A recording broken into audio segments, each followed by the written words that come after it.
সাভারের আশুলিয়ায় বিক্ষোভের জেরে শ্রমিক ও আইনশৃঙ্খলা বাহিনীর মধ্যে সংঘর্ষের ঘটনা ঘটে। এ ঘটনায় 2 জন গুলিবিদ্ধ সহ অন্তত 30 শ্রমিক আহতের খবর পাওয়া যায়। এ সময় ভাঙচুর করা হয়েছে আইনশৃঙ্খলা বাহিনীর অন্তত 5টি গাড়ি।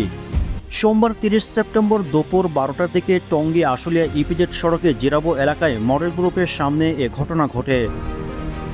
প্রাথমিকভাবে আহতদের মধ্যে গুলিবিদ্ধ 2 জনের নাম জানা যায়। তারা হলেন ন্যাচারাল মেডিসিনের শ্রমিক হাবিব ও ন্যাচারাল ইন্ডিগো কারখানার শ্রমিক নাজমুল হাসান। আর বাকি আহতদের পরিচয় জানা সম্ভব হয়নি।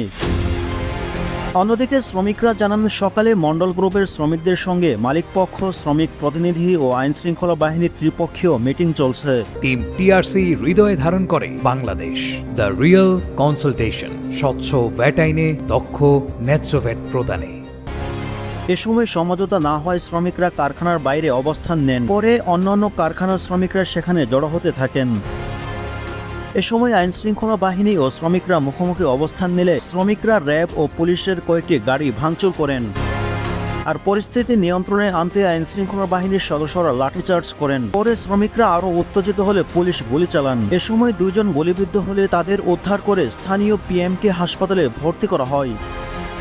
এছাড়া আইনশৃঙ্খলা বাহিনীর লাঠিচার্জে অন্তত 30 জন শ্রমিক আহত হন।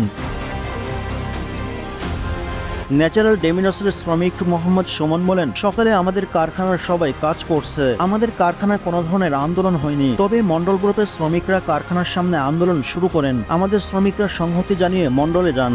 পিএমকে হাসপাতালের অ্যাডমিন ম্যানেজার নাজিমউদ্দিন বলেন, আমাদের হাসপাতালে 4 জন শ্রমিক আহত অবস্থায় আনা হয়। তাদের মধ্যে 2 জনের পায়ে গুলিবিদ্ধ।